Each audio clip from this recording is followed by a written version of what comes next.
सोचने लगी क्या करूं, एक एक रुपया जोड़ रही हूं जिससे अपनी बिटिया का इलाज करवा लूंगी।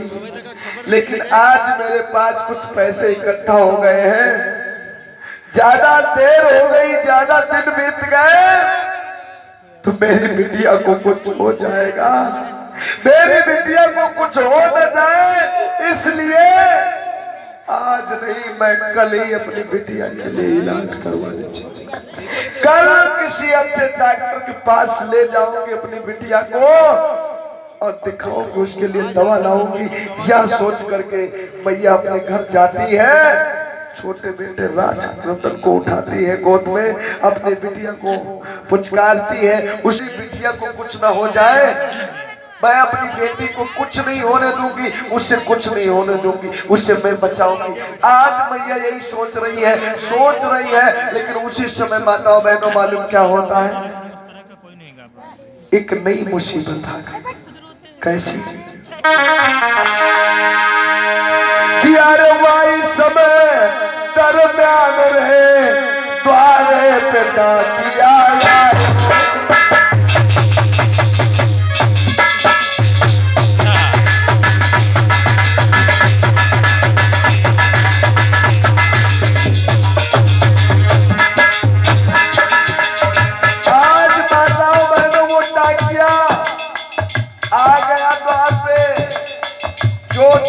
बाबा साहब ने भेजी थी, वो चिट्ठी लेकर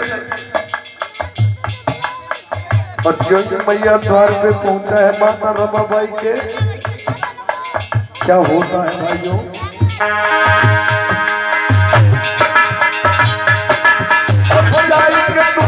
परवान ऐसे है बचन सुनायो।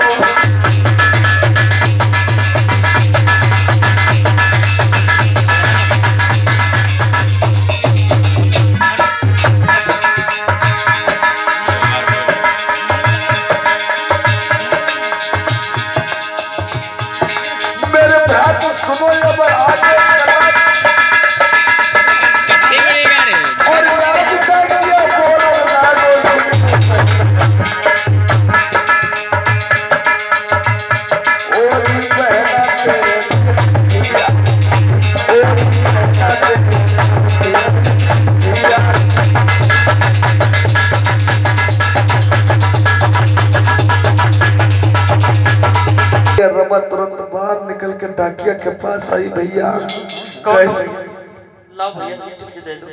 आज भैया रमा ने कहा मुझे चिट्ठी दे दो, लेकिन माता रमाबाई पढ़ी नहीं थी। फिर कहने लगी डाकिया से, भैया इसे पढ़ करके सुना दो, इसमें क्या लिखा है। डाकिया कहने लगा, सुनो भैया ध्यान से सुनो, इसमें क्या लिखा है मैं तुम्हें सुना रहा हूँ। इस चिट्ठी में लिखा है कि ऐ मेरी प्यारी रमा, अगर तुम्हारे पास कुछ पैसे हो तो वह पैसे मेरे लिए भेज दो, मुझे कुछ पैसों की बहुत सख्त जरूरत है, मुझे कुछ पुस्तकें खरीदनी है, अगर मुझे पैसे नहीं मिल पाए तो मैं पुस्तकें नहीं खरीद पाऊंगा, अगर मैं पुस्तकें नहीं खरीद पाया तो मेरी पढ़ाई अधूरी रह जाएगी, अगर मेरी पढ़ाई पूरी नहीं हुई तो मेरा सपना कभी पूरा नहीं होगा, मेरा सपना कभी पूरा नहीं होगा। कौन सा सपना? मैं अपने गरीब दबे कुचले समाज को कभी कोई अधिकार नहीं दिला पाऊंगा। भेजने वाला आपका पति भीमराव।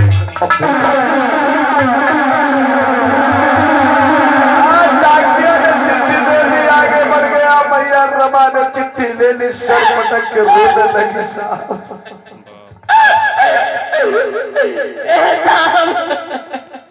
माताओं बहनों, मैया रमा ने एक एक पैसा जोड़ करके इकट्ठा किया बिटिया का इलाज करवाने के लिए। दूसरी मुसीबत आ गई मैया रमा के पास, अब करे तो क्या करे, सोचने लगी क्या।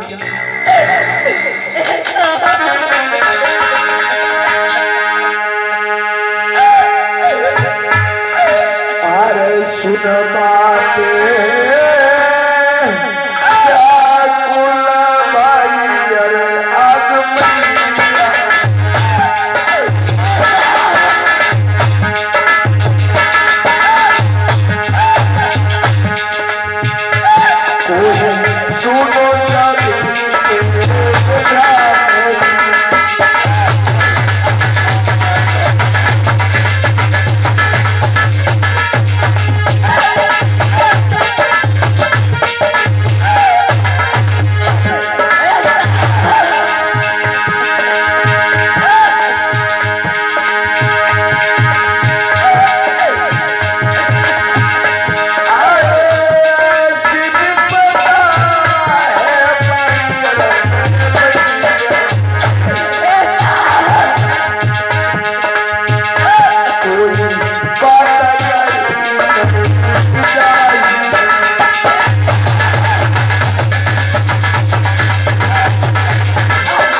मैया रमा के ऊपर ऐसी मुसीबत आ गई साहब, मैं क्या करूं?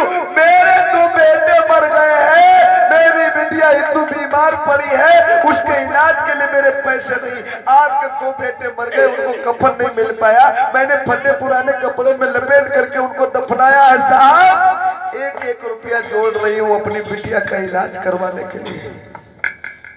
आज मैया रमा सोच रही साहब, आपको लगता होगा मैं खुश हूँ, मैं खुशी खुशी अपना जीवन बिता रही हूँ, मेरे ऊपर क्या मुसीबत है वो मैं ही जानती हूँ, कोई नहीं जानता है। और यह सोच रहे मैं करूँ तो क्या करूँ, बिटिया का इलाज करवाऊं कि साहब को पैसे भेजूं? माताओं बहनों विचार करो, गहराई से सोचो, दिल पर जोर डालो। वो मैया जो है उसकी जगह पर अगर आप लोग होते तो क्या करते? आज मैया सोच रही साहब मैं क्या करूं, उसके कुछ समझ में नहीं आ रहा है। क्या सोच रही है कि इस ओर गिरूं तो कुआं दिखे। ऐसी मुसीबत है, अगर बिटिया का इलाज नहीं करवाती हूं तो वो मर जाएगी, और अगर साहब को पैसा नहीं भेजोगे तो साहब सोचेंगे कि मेरे ऊपर मुसीबत है, वो चिंता में हो जाएगी। दोनों तरफ की मुसीबत करूं तो क्या करूं? आज परेशान है भैया। इस ओर गिरूं तो कुआं दिखे, उस ओर गिरूं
तो सोचते परेशान हो गई।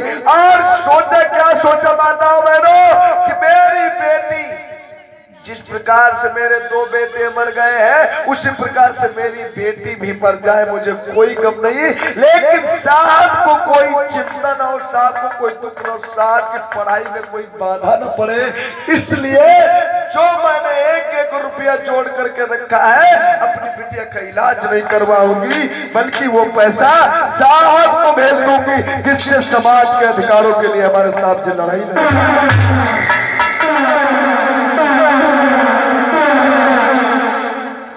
आज मैया ने ये ठाना कि बिटिया का इलाज नहीं करवाओगी, जो 1-1 रुपया जोड़ा वो साहब के लिए भेज दूंगी। मैया जाती अपने घर और जो 1-1 रुपया बिटिया के इलाज के लिए जोड़ के रखा था, माता बहनों मालूम क्या किया? अपने साहब बाबा साहब डॉक्टर भीमराव अम्बेडकर को भेज दिया। बिटिया हिंदू का इलाज नहीं हो पाया, और जब बिटिया हिंदू का इलाज नहीं हो पाया माता बहनों मालूम क्या हुआ? वो बिटिया हिंदू भी तड़प तड़प के मर गई। आज मैया के ऊपर मुसीबतों का पहाड़ टूट रहा, लेकिन किससे कहे, कौन है उसके दुख को बांटने वाला? माताओं बहनों भाइयों रो रो के अपना जीवन बिता रही है। हिंदू को भी कफन नहीं मिल पाया, उसको भी फटे पुराने कपड़े में लपेट करके शमशान में जाकर के दफन कर दिया। बाबा साहब को पैसा मिल गया, बाबा साहब हंसी खुशी से पढ़ाई करने लगे। बाबा साहब को लगा कि मेरी पत्नी के ऊपर मेरे घर में कोई दुख नहीं है, लेकिन उन्हें क्या पता मेरी पत्नी कैसे अपने जीवन को बिता रही है। धीरे धीरे समय बीतने लगा। बाबा साहब को भारत आने का अवसर प्राप्त हुआ और जब बाबा साहब को भारत आने का मौका मिला, भारत आने के लिए वो तैयार हुए, तो बाबा साहब आज बहुत खुश है। माता बहनों भाइयों, आपसे निवेदन है, जो उठ उठ करके जा रहे हैं, केवल 5 मिनट की कथा और रह गई है। अगर ध्यान से आप लोग समझ लेंगे तो आपके दिल और आपके दिमाग में ये प्रश्न जरूर उठेगा कि बाबा साहब से बड़ा हमारे लिए कोई भगवान नहीं है। कि बाबा साहब ने मेरे लिए क्या किया है। मैं देख रहा हूँ एक दो माताएं बहनें बेटियां हमारी जो हंस रही हैं। भगवान न करे आपके ऊपर ये मुसीबत आए, जैसी मुसीबत रमा के ऊपर है। और अगर आप किसी के दुख में उसका दुख नहीं बता सकते तो कभी हंसना भी नहीं चाहिए। अगर आप किसी के दुख में या दुख भरी कथा में हंसेंगी तो मैं गारंटी के साथ में कहता हूं, मुझे विश्वास है बहुत जल्द आपको मुसीबत खुद देखने को। इसलिए आपको किसी भी मुसीबत में हंसना नहीं चाहिए। पता नहीं कब कैसा समय हमारे ऊपर आ जाए, लेकिन बाबा साहब के ऊपर मुसीबत है तो वो किसके लिए है? हमारे आपके लिए वो संघर्ष कर रहे हैं। इसलिए हमारे आपके खातिर वो संकटों और कष्टों को झेल रहे हैं। हमारे आपकी आजादी के लिए वो पढ़ाई कर रहे हैं, मुसीबत झेल रहे हैं। लेकिन आज ऐसा कोई आदमी नहीं है कि अपना बिगाड़ करके दूसरे का बनाए। लेकिन बाबा साहब अपना नहीं बना रहे हैं। बाबा साहब को भारत आने का अवसर प्राप्त हुआ, बहुत खुश हुए।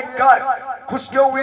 क्योंकि जब वो गए थे तो उनकी 4 संतानें थी, यशवंतराव, गंगाधर, रमेश और इंदु, 4 संतानें थी ना। और जब विदेश चले गए तब 5वीं संतान का जन्म हुआ, किसका? जो छोटा बेटा पैदा हुआ था जिसका नाम रखा था राजरतन। काम ऐसे राजा बनाऊंगा जब ये बड़ा हो। आज बाबा साहब वहां से चले हैं तो यह सोच रहे हैं कि जाऊंगा, मेरी पत्नी मुझे मिलेगी, मेरे 5 बच्चे, मैं 4 संतानों को छोड़ करके आया था, मेरे 5 संतानें हैं, मेरी बिटिया इंदु मिलेगी, मेरे बेटे मिलेंगे, मेरे बच्चे जब आपको देखेंगे कितना खुश होंगे। बाबा साहब इतना खुश है कि आज मैं अपने बच्चों से मिलूंगा और मेरे बच्चे जब मुझसे मिलेंगे वह भी बहुत खुश होंगे। लेकिन बाबा साहब को नहीं पता कि मेरी बिटिया भी और मेरे 2 बेटे भी इस दुनिया में नहीं है। बाबा साहब ने कोई चिट्ठी संदेश नहीं लिखा रमा के लिए कि मैं आ रहा हूं, उन्हें सरप्राइज देने के लिए कि अचानक मैं जब मिलूंगा तो और ज्यादा खुश होगी रमा। लेकिन मैया अपने 2 बेटों के मरने की चिंता में, अपनी बिटिया के मरने की चिंता में रात और दिन रो रो कर काट रही है, रात और दिन रो रो करके बिता रही है। आज बाबा साहब लंदन से जब चले हैं तो सुबह सवेरे ही वह मुंबई पहुंचाते हैं और इधर माता रमाबाई झाड़ू लगाती, घर की सफाई करती है और जोई द्वारे आती है। क्योंकि एक माँ ऐसी होती है जिसके ऊपर जब दुख होता है उसको छोड़ करके कोई चला जाता है तो जब सांझ होती है तब उसे दुख याद आता है, और जब सुबह होती है, क्योंकि जब सुबह होती तो बच्चों को याद आती कि अगर मेरे बच्चे होते, मम्मी कहकर बुलाते, मेरी बिटिया मेरे पास आ जाती। क्यों ही सुबह होती मैया रोने लगती, बिलख रही है अपने बेटों को याद करके, अपनी बिटिया को याद करके। उसी समय क्या होता है, सामने से देखा है कि बाबा साहब आ रहे हैं और बाबा साहब को आते देखा, मैया की आंखों में इतनी आंसुओं की धारा बह रही थी। बाबा साहब को जो ही आते देखा, मैया रमा ने सोचा कि अरे मेरे साहब आ रहे हैं, अगर ये हमें रोता देखेंगे, अभी अभी आए हैं तो ये अभी परेशान हो जाएंगे। इसलिए मैया ने क्या किया, अपने आंसुओं को छिपाने के लिए अपने चेहरे को घूंघट से ढक लिया। बाबा साहब जो ही पहुंचे अपने द्वार पर, रमा ने झुक करके चरणों में प्रणाम किया। बाबा साहब तो बहुत खुश है, बहुत दिनों के बाद आए हैं अपने घर। रमा से पूछने लगे, अरे मेरी प्यारी रामू, कहो साहब, आज मैं क्या देख रहा हूँ? आज तक जब तुम मुझसे मिलती थी तब तुम्हारा चेहरा खिला होता था, हंस के मिलती थी, मुस्कुरा के मिलती थी, और आज तुमने मुझे ज्यों ही देखा अपने चेहरे को घूंघट से ढक लिया। अरे साहब, आप जब से विदेश चले गए तब से हमने कुछ लाज और शर्म सीख ली है साहब। आज रमा आवाज बना के बोल रही है, अपने दुख को छिपा करके बोल रही, साहब आप विदेश में पढ़ाई कर रहे से हमने लाज और लिहाज सीख लिया है कुछ, इसलिए वो आदत सी बन गई, इसलिए आपको देखते ही घूंघट गिर गया। बाबा साहब कहने लगे, रमा साहब, अरे रामू तेरी आवाज में कुछ परिवर्तन लग रहा है, तेरी आवाज बदली बदली सी लग रही है, क्या बात है, कोई दुख? नहीं। और मेरी बेटी मेरे बेटे कोई नहीं दिख रहे हैं? अरे साहब, बेटे कहीं खेल रहे होंगे, आ जाएंगे अभी। रमा कहने लगी, साहब आप अभी अभी पहुंचे हैं, बच्चे कहीं खेल रहे होंगे तो सो रहे होंगे, मैंने देखा नहीं, अभी आ जाएंगे, पापा है बच्चे भी मिल जाएंगे। बाबा साहब ने कहा, रामू हाँ साहब, तेरी आवाज में बहुत ज्यादा बदलाव लग रहा है, और कुछ नहीं हुआ घूंघट क्यों डाले हैं? इसका मतलब तुम मुझसे कुछ बहाना कर रही है, तुम मुझसे कुछ छिपा रही है। रामू कुछ नहीं छुपा रही साहब, मैं कुछ नहीं कह रही। रामा कह रही मैं कुछ नहीं छिपा रही हूँ। बाबा साहब ने अपने हाथों से रमा के घूंघट को उठाया, और जो ही घूंघट को उठाया, माताओं बहनों, मैया की आंखों में आंसू है, लेकिन मैया अपने आप को पत्थर किए हुए खड़ी है, रो रही है। बाबा साहब कहने लगे, रमा हाँ साहब, तेरे आंखों में आंसू, मैं इतने दिन बाद आया हूँ, तू रो रही है? नहीं स्वामी, आप इतने दिनों के बाद भी आए हैं, इसलिए आंखों में आंसू आ गए, ये तो खुशी के आंसू साहब। माताओं बहनों, धन्य वो माँ क्या कह रही है कि आप इतने दिनों के बाद में आए हो, इसलिए मैं ज्यादा खुश हूँ। ये मेरे आंखों में जो आंसू है, खुशी के आंसू है। अब भी नहीं बता रही, छिपा रही है, क्योंकि मेरे साहब अभी अभी आए, इनको दुख ना हो। बाबा साहब कहने लगे, नहीं रामू तुम मुझसे झूठ बोल रही है, जरूर कुछ हुआ है, तुझे मेरे सर की कसम, तुझे मेरे सर की कसम रामू सच सच बता। जो ही बाबा साहब ने कहा, माता बहनों तुझे मेरे सर की कसम सच सच बता, भैया रमा अपने आप को रोक नहीं पाई, बिलक बिलक के रोने लगी, कहने लगी, साहब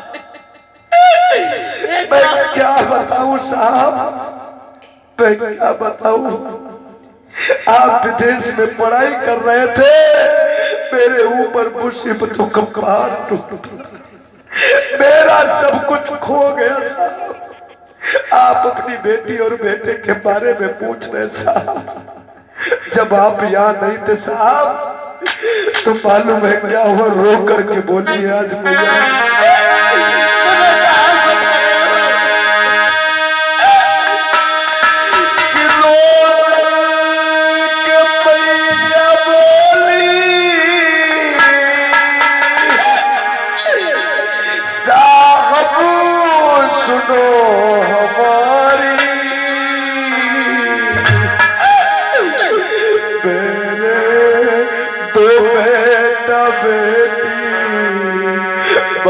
कर गए।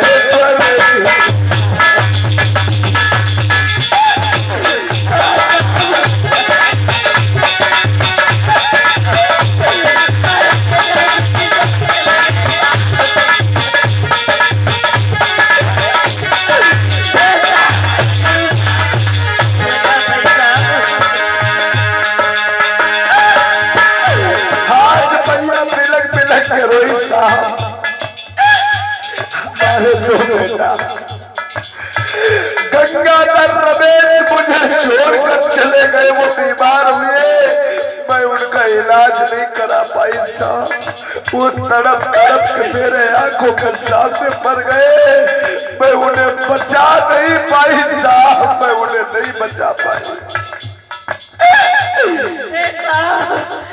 कुछ समय बीता, मेरी हिंदू बिटिया की तबीयत खराब हुई साहब, मेरे पास एक पैसा नहीं था साहब, मैं मुंबई की गलियों में गोबर पीट करके उपले गन्ने बना करके बेचती थी, उनको बेच करके आटा दाल चावल लाती थी, एक एक रुपया जोड़ करके इकट्ठा किया था, सोचा था कि मैं अपनी हिंदू बिटिया बिटिया को बचा लूंगी, हिंदू बिटिया का इलाज करा लूंगी। साहब जिस दिन अपनी बिटिया हिंदू के इलाज के लिए मैं जा रही थी, उसी दिन आपकी चिट्ठी आ गई। जो पैसा मैंने अपनी बेटी के इलाज के लिए इकट्ठा किया था, वो पैसा मैंने आपको भेज दिया। मेरी बेटी का इलाज नहीं हो पाया साहब, मेरी बेटी भी तड़प तड़प के मेरी आंखों के सामने मर गई साहब। मैं उससे भी नहीं बचा पाई साहब।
मेरे तो बेटा मेरी बेटी मेरे नजरों के सामने तड़प तड़प के मर गए।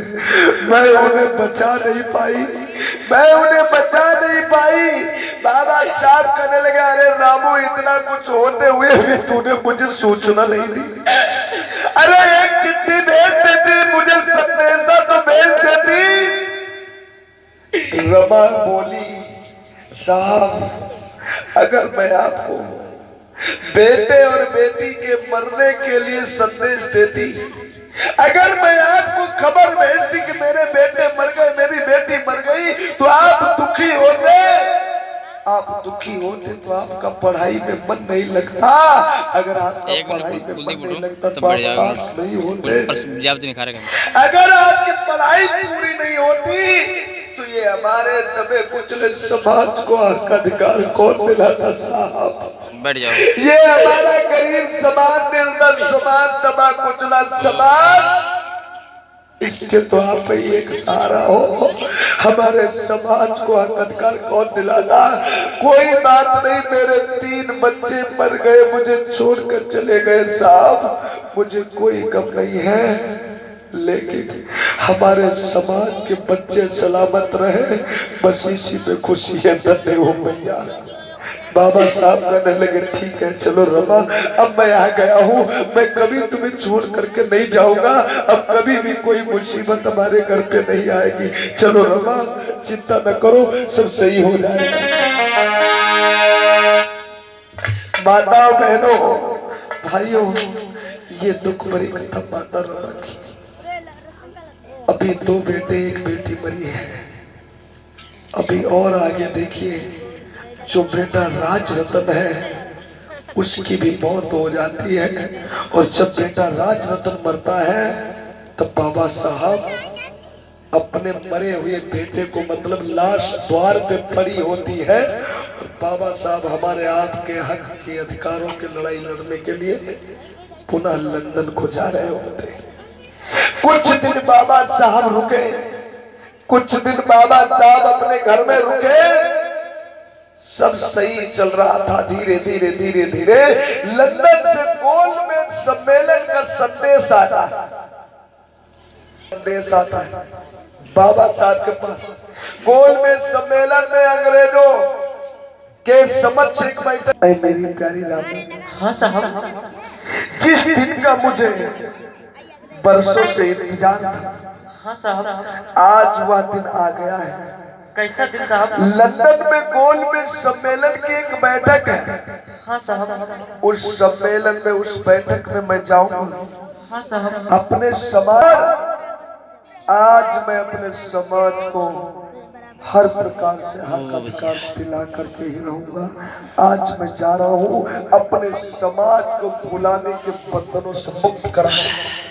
आज मैं बहुत खुश हूँ रमा, आज मैं बहुत खुश हूँ। जो ही बाबा साहब ने कहा आज मैं बहुत खुश हूँ, माताओं बहनों रमा मालूम क्या बोली? साहब आप तो जा रहे हैं, हाँ आपको पता है आपका राजा बेटा राज रतन, उसका शरीर आग की तरह तप रहा है। उसे जोर का तेज का बुखार है, उसका सारा शरीर आग के जैसे तप रहा है। साहब आप जा रहे हैं, जाओ, परंतु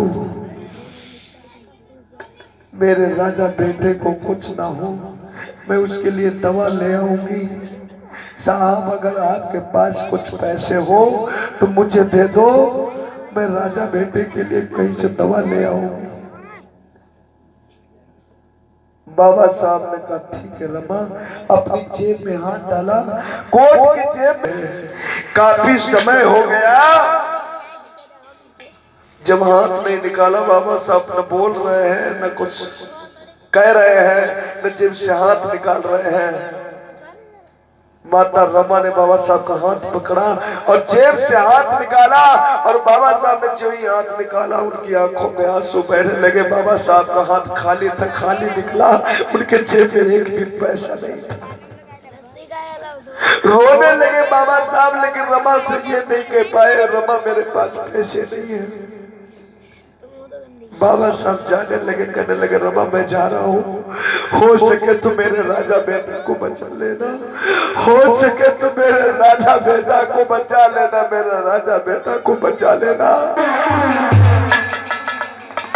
माताओं बहनों बाबा साहब चल दिए गोल में सम्मेलन के लिए, और मैया दौड़ करके जाती है अपने बेटा राजरतन के पास। और जो ही वहां पहुंची माताओं बहनों के राजरतन के पास गई, तब तक राजरतन भी मर चुका है। आज मैया पहुंची, देखा उसका बेटा न बोल रहा है न आगे खोल रहा है। मैया बिलक बिलक के रोने लगी, बेटा क्या हुआ भैया, क्या हुआ बेटा, क्या हुआ मेरे लाल, तू आंखें क्यों नहीं खोल रहा है, तो मुझसे क्यों नहीं बोल रहा है? आज 8-10 महीने का बालक, 1 वर्ष का बच्चा है, छोटा है, लेकिन वह भी मर गया। आज भैया के आंखों में आंसू, उसको धीरज बनाने वाला कोई नहीं है। आज उसके शोर को सुनकर के, उसकी आवाज को सुनकर के एक व्यक्ति दौड़ता हुआ आया, कहने लगा बहन, कहने लगा बहन क्या हुआ? अरे भैया आप चले जाओ, मेरे साहब अभी कुछ ही दूर पहुंचे होंगे, इससे कह दो अपना बेटा चला गया भैया। आज भैया कहने लगे भैया चले जाओ, मेरे साहब अभी कुछ ही दूर पे पहुंचे होंगे, उनसे कह दो कि तुम्हारा राजा बेटा भी इस दुनिया से विदा हो गया। भैया जाओ। आज वह व्यक्ति दौड़ करके जाता है, जाकर के साहब को बताता है अम्बेडकर से कहता है, अम्बेडकर तू समाज सेवा के लिए जा रहा है, तुझे पता है तेरा राजा बेटा, तेरा राज में तेरा छोटा बेटा मर गया है। जो ही बाबा साहब ने सुना तुरंत अपने घर के लिए फिर से वापस आ गया। रमा के पास पहुंच करके देखा राजा बेटा उनका राज रतन इस दुनिया से चला गया, मर गया। मैया रोने लगी, साहब